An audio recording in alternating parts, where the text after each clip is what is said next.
Vedel si, že Biblia vie byť naozaj romantická? Z piesne piesni, kapitola 4. Aká si krásna, priateľka moja. Aká spanilá.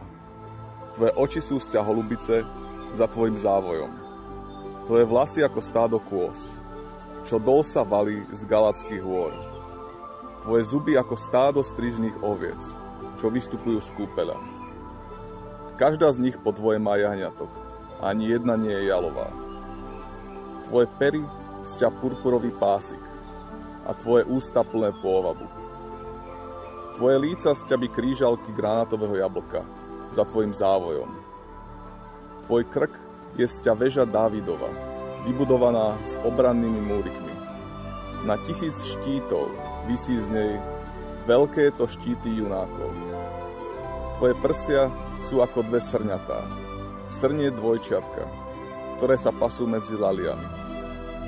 Až ochladí sa deň a nachylia sa tône, vidím si na vrch mirhový a na kadidlový pahorček. Celá si krásna, priateľka moja, a škvrny na tebe niet. Naozaj romantické, toto som v Biblii nečakal. Kľudne si prečítaj, je to pieseň piesni. Ahoj.